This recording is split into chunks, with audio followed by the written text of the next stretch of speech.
guys, it's Caleb with White Metal Games. If my lips are not in sync with what I'm saying, it's because my camera is a piece of... and I need to get a new one, so I'm sorry about that. So I'm going to try to get off of me as quick as I can. This is just a quick, I wouldn't even call it a studio update, I guess I would call it a highlight video.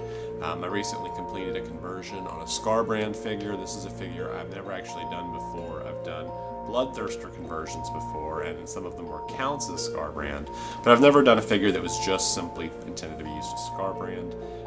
So I thought instead of doing the usual highlight videos where I just do a slideshow, I'd actually get a little more intimate and show you a closer look at the model, explain how I did it and why I did it and that sort of stuff, to give you a more intimate look at what we do here at White Metal Games. I used to do these sorts of videos all the time, and then I kind of got out of it. Just because I was really busy with stuff, and I sort of wanted to let my work stand for itself. But now I'm realizing that getting up close and personal and actually talking to the viewer might help you to understand who I am, what I do, why I do it, and how I do it. So without further ado, let's just jump right in. So here's the actual figure. I'm going to try to get as close as I can. And I've got another video where I actually show it in profile, and you can see it close, pretty close, but I wanted to show you it as close as I could. Still keep in focus. Okay, so here's the basic figure. So just take a second and just get a good look at it. So with Skarbrand, there's a couple things you need to consider. First off, Skarbrand is a Bloodthirster figure from the Chaos Demon Reigns of Warhammer and Warhammer 40,000, which is a game put out by Games Workshop. Now, generally, this figure has a few staples that most converters would probably tend to follow. First off, the wings need to be kind of ruined. There's lots of different ways I've seen that done. I've seen tatters, I've seen bone, I've seen shreds of wing using different kits. I've seen people just destroy wings. And the other staple, I think, normally is that Skarbrand carries two axes. They've got names, but I forget what they're called. It's like Slaughter and Agony or something like that. But anyway, he's got two massive axes, and that's I think the rules. I think once you get those out of the way, really you can do a lot more with it. So we started off with a Balrog figure. I've always been a huge fan of the Balrog figure. I know that Lord of the Rings is no longer really in production, so to speak. I mean, they still make it, but, you know, it's not actively being supported by Games Workshop right now. And probably because of popularity. It was never super huge in my area. But the figures are amazing. Some of the figures just blew me away. I still love to use a lot of the stuff like the wargs and Shelob and that sort of stuff for conversions. So the Balrog posing is just fantastic, and he does have a very Khorne-esque feel to him, just because he's this large war machine creature of death and doom and fire and that sort of thing. But clearly I didn't want him to look like a Balrog. I wanted him just to have that basic stance and that feel, and then I wanted to move on from there. So let's talk about what we did with him. So even though Bloodthirsters traditionally have hooves, the Balrog doesn't, and I didn't want to give him hooves. My bitbox didn't really have it, and I didn't want to sculpt it. And I'm not talented enough, I think, as a sculptor to sculpt hooves, and I just feel like you're not going to be paying much attention to his feet, so I didn't decide to give him hooves. For the horns, though, Skarbrand usually has two sets of horns. If you look closely at the picture, he's got a large set and a smaller set that sort of comes down like sideburns. So the Balrog actually does come with these side horns, which you can see down here, which are actually pretty good for the smaller horns. For the larger horns, I wanted something really big and really obnoxiously huge. Something that kind of reminded me of the devil or the demon figure in Legend, just those horns that are absurdly big. So these are from a Cygor kit, which that kit gives you just tons and tons of bits. Now most of them are too big because the Cygor is such a huge model, unless you're modeling like a giant. But for this case, I wanted something oversized anyway, so it worked out really well. So I attached those up top, reattached the horns to his face, and then filled in the gaps with some gray stuff. It may look thick right now, but once it's painted up, I think it's going to be really fine. It's a little hard to see, but if you can get a close look at his face, you can see that it actually works pretty well. His eyes are very visible, and I blended it, I think, very well, so the skin's going to really mesh there. And I think it'll just look like 4 natural horn protrusions when it's done. For armor, the Balrog figure clearly doesn't have armor. So what we did was I modeled on some armor pieces. So you can see leg guards, arm guards on his lower body and on his forearms. These are all from the Demon Prince kit. You can see them right here. And what we did is we just picked up a couple spare bits from a bits vendor and just added those on. Now I could have probably put some chain or something on there, but I'm actually okay with him just setting free like that. It could be that they're grown into his flesh or something. I'm actually not too worried about it. The shoulder pads, the Demon Prince shoulder pads, they only give you one set of shoulder pads in the Demon Prince kit, and they were a little too narrow for this project anyway. So these are actually Eldar canopies from some Eldar skimmers, some of the Falcon tanks. I had bought when I was doing Night sides before they were an official kit. I was using Eldar chassis. I was using the top parts to transfigure those. So what I did was I just held onto the canopies, and I have a ton of them. So I've been using them on and off over the last couple of years for stuff like this, shoulder pads. And then all I did was I put on some corn icons. The drops of blood on the side are actually from the Spawn kit that I sort of lumped onto the side there, and then I just used a little gray stuff to cover up the top. So it all blends together very, very well, I think.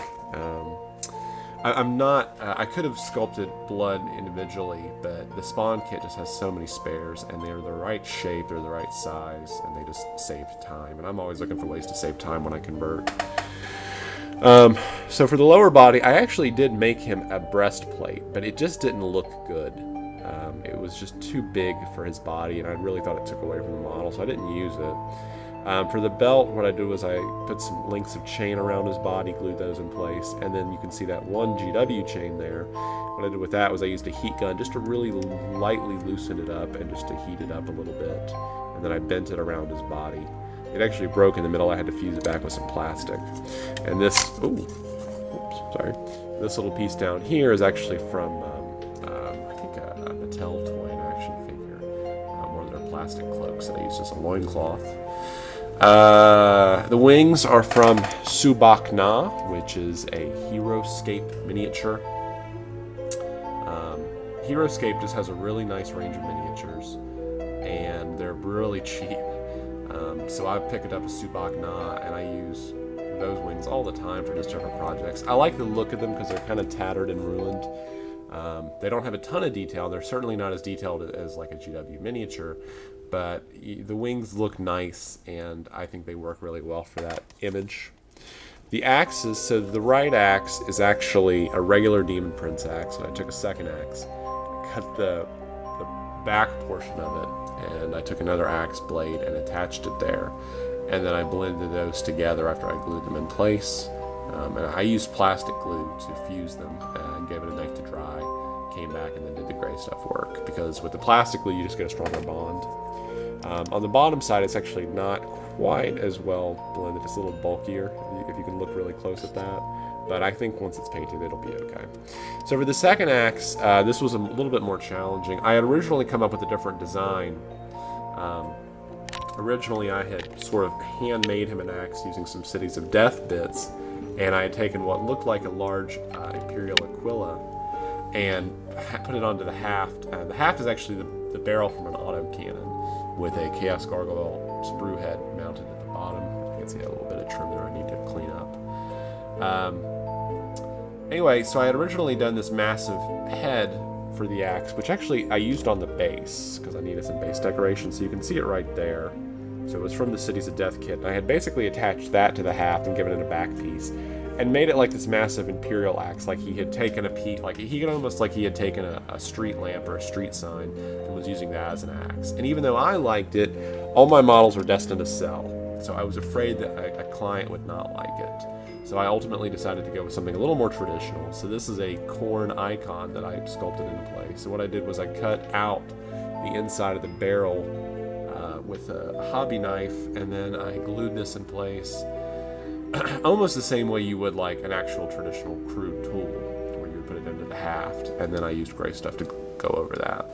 And as you can see, the corn icon is actually kind of bleeding, so I'm going to paint that to look like blood, or congealed blood, and it'll work out really well, I think. And I was able to use that bit from the original axe on the base to sort of give him something to have his foot pawing over. Now, normally this figure stands, his right foot has a plastic piece at the bottom of it. I cut that off because it wasn't quite fitting into place quite right. It was probably because I converted him that his stance had shifted slightly. So by the time I went to attach him, he was actually slightly off. So what I did was I cut that off and then just threw that Imperial bit in there to cover up the gap on the base, which I think is okay. It'll look fine. Once painted, it'll look like battlefield debris. And I'd left the flame effects on his back, even though Berserkers traditionally don't have fire coming out of them, but I like the look. I think it's really dynamic. It'll be fun for OSL, so it'll provide a nice point of light. What else? I guess that's about it. I just wanted to show a bit more of a conclusive video and really get into a little depth with this sort of figure. I liked the conversion. He was a lot of fun to do. I would certainly do him again. If I were to do him again, I probably would use different wings, only because many GW clients like all GW bits, so I try to use as many GW bits as I can. But to save a little money on the conversion, I used non-traditional wings, only because of the fact that, you know, the conversion was getting expensive with all of the bits and the model kit. So this is about, I mean, the Balrog kit is not cheap. It's about $50. Even if you get it on eBay, you're looking at $45 to $50, and you got to hunt for that. The plastic kit converts really well. Oh, I guess I could make a couple other comments. On the right axe, in order to get his fingers to bend around the haft, we actually used a heat gun, which I'm becoming pretty familiar with now. I've used it in many projects. You just have to be careful. I didn't attach the arms first because I knew that I didn't want that heat affecting the body, especially that tail, which is surprisingly thin.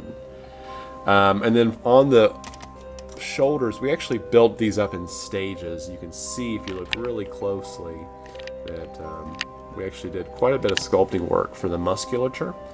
And muscles are not something I'm very familiar with. I don't come from a sculpting background, so for me this was very difficult. I've had to work over the years to build this up.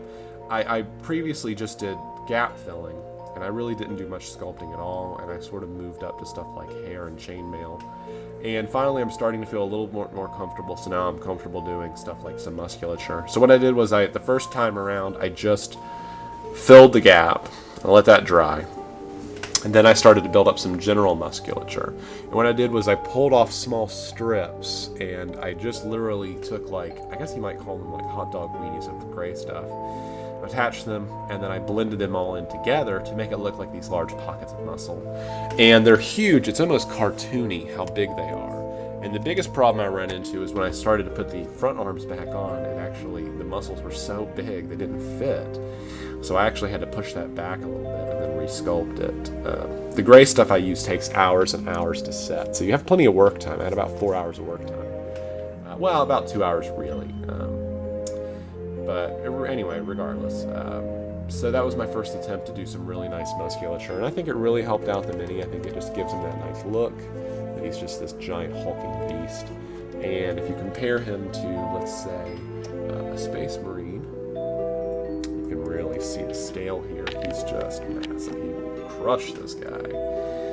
So that's about it. I hope you've enjoyed this intimate look at some of our projects. We are currently working on a lot of painting projects. We've got a couple Demon Princes on our bench, so we'll be finishing those up soon. And once those are done, we will have those up for sale on our eBay store.